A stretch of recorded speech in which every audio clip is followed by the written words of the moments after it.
I'm the nostalgia critic. I remember it so you don't have to. Teenage Mutant fucking Ninja Turtles. This is the shit. When we were growing up, Ninja Turtles were everywhere. Comic books, TV shows, breakfast cereals. They even had a pie named after them.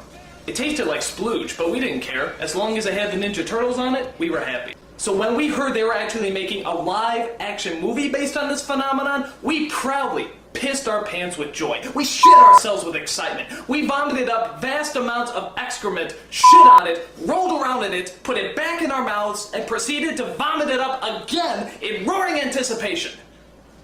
Okay, maybe only I did that, but still, bottom line, we were hyped as hell. These movies kicked ass back then, and I'm sure they're gonna kick ass now.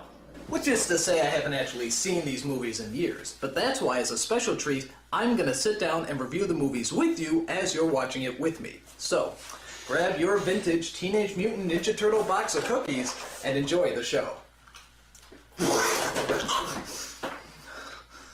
Just watch the movie. Alright, New York. So far, so good. Actually, I like this opening because it doesn't even look like a Ninja Turtles movie. This could be the opening to Shaft. Watch! Who's the black private dick that's a sex machine to all the chicks? Shaft! You see? April O'Neil, Channel 3. Whoa, whoa, whoa, whoa, whoa, whoa, whoa, whoa. Who is that? April O'Neil. No. Listen, lady, I'm sure you're a fine actress and everything, but, you're not April O'Neil. No. This hot honey you see here is April O'Neil. Yellow jumpsuit, nice legs. Damn, she's fine. So come on, where's the real April O'Neil? Come on, cough her up. Just what is going on out there, April? Okay. Alright, no, that's cool, you know, no problem. I mean, at least we still get to see her in the yellow jumpsuit, right? Oh, come on! That's not a jumpsuit, that's a raincoat! There is a difference. Look, you watching? I'll show you the difference. Here, watch close. Jumpsuit, raincoat, jumpsuit, raincoat, jumpsuit, raincoat, jumpsuit, raincoat, jumpsuit, they're nothing alike! All I gotta say is the turtles had better be a hell of a lot better. Awesome! Righteous! Excuse me one moment. Oh my god, look at those costumes! Those are incredible! That's exactly what radioactive ninjutsu reptiles in their late teens would look like! I mean, they're unbelievable! I mean, they're phenomenal! I mean, oh my god! I apologize for that, but even you had to admit those costumes are pretty incredible. The guy who put these all together was Jim Henson, the Muppet guy. And do you know how much those puppeteers have to squat in order to get their hands up those asses? It's not even worth thinking about. If this movie was done today, chances are they probably turned them all into computer-generated images. Oh, bullshit! They set out to rescue April from the evil Foot Clan, who want to destroy her because she's giving evil pajama-wearing psychopaths a bad name. Oh no, you didn't! Alright, April's gonna kick some ass! As you probably guessed, the turtles save April and take her back to their home in the sewers. There she meets the Ninja Turtles' mentor, a giant rat named Splinter. And I have to admit, saying this all out loud is making me realize just how friggin' weird this movie is. Where did they come up with this stuff? So Splinter explains to April the origin and where they came from. You see, years ago, Splinter was just an ordinary pet rat in Japan. After his master is murdered, Splinter somehow makes it to New York and comes across a canister of ooze and 4 baby turtles. Within a day, both the turtles and Splinter grow in size and even begin to form words. Pizza! Pizza! It could happen! Splinter decides to name them after the famous Renaissance painters, because giant mutated turtles seem to scream of the Renaissance period. It made sense back then. Wondering how much acid she dropped, April decides to help them defeat the Foot and bring order to the city. And on their way, they're helped by a vigilante known as Casey Jones, who's pretty cool despite the fact that he looks like Jason's homosexual Canadian brother. Ooh. Now, the leader of the Foot Clan is an evil kitchen utensil known as the Shredder, which everyone says is a giant Darth Vader ripoff, but I don't see the resemblance. I am your father. Okay, it's a ripoff, but you gotta give this guy credit. He has a diabolical scheme to... Actually, what was the plan again? Punish these turtles. I'm sorry, I don't care how menacing or powerful you are, there's no way you can make punishing turtles sound threatening. I'm sorry, it's just not humanly possible.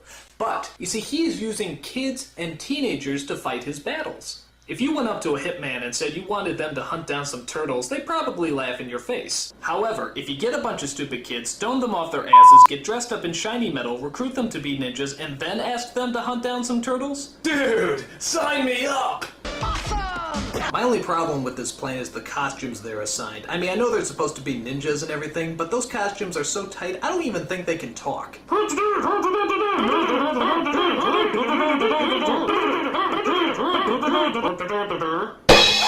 One of the things I love about this movie is the turtles' disguises, which is pretty much just a trench coat and a fedora hat. How can nobody recognize them in that? I mean, how stupid do people have to be to not recognize a big turtle in a trench coat? Look like sort of a big turtle in a trench coat. The movie comes to a thrilling climax at the top of a tall building, where the Shredder challenges our heroes to a man-on-turtle brawl. And of course, being the Ninja Turtles, they get their green asses handed to them.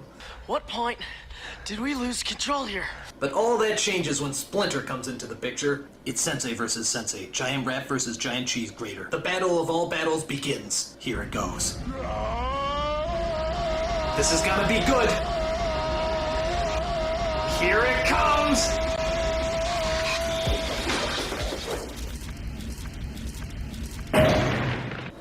Bullshit! What kind of a battle is that? He sticks out his foot like a cartoon character and he trips? What a ripoff!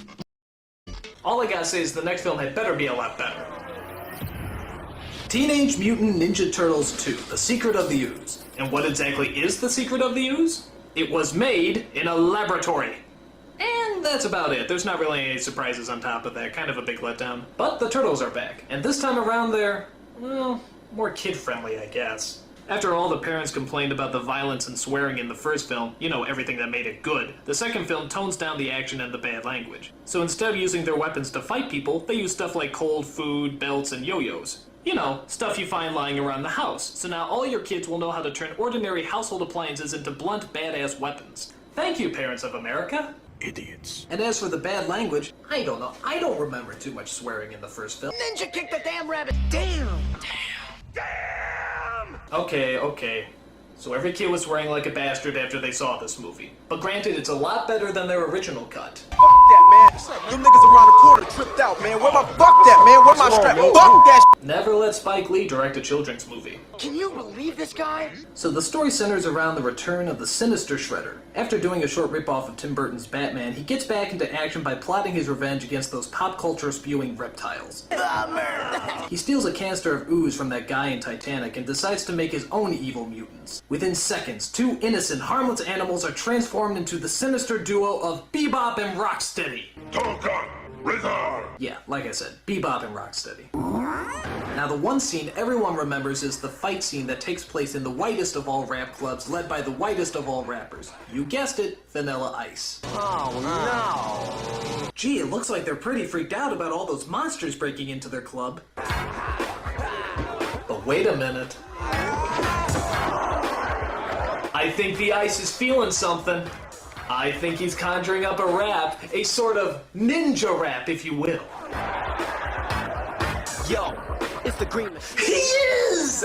Look at that, a totally unrehearsed yet somehow totally choreographed rap scene entirely made up on the fly. What talent. I gotta tell you, this guy is going places! Like the unemployment line. So the film climaxes as the Shredder drinks what's left of the mutated ooze and turns into a mutant himself. Jesus Christ, look at that. That is a badass villain. It's a super shredder. Alright, this is gonna make up for the shitty climax in the last movie. 4 mutant turtles versus 1 giant mutant shredder. This is gonna be good.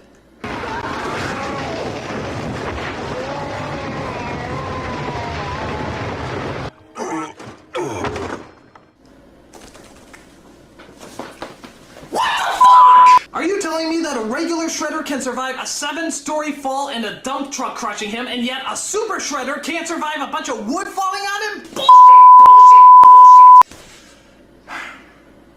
You know, I'm starting to realize that, these movies aren't quite the masterpieces I remember them to be.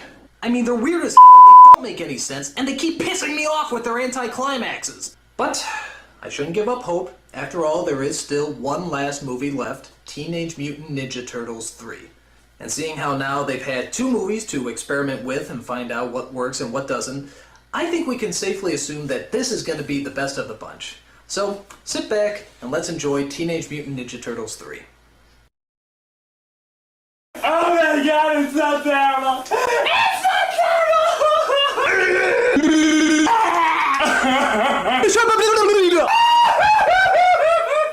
This is the worst thing that no one should ever have to see. It's awful. It's terrible.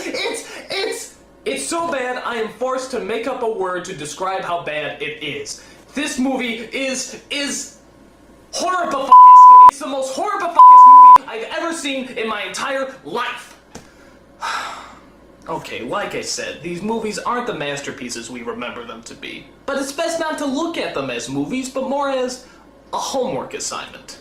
Make a movie about 4 mutated turtles in their late teens who are named after Renaissance painters, led around by a giant rat, know ninjutsu, eat pizza, dress up like flashers, fight a guy who's named after a cheese grater, and make it plausible. And you know what? With the exception of the last movie, I'd probably give this project an A. Minus, but still an A. I'm a nostalgia critic. I remember it, so you don't have to.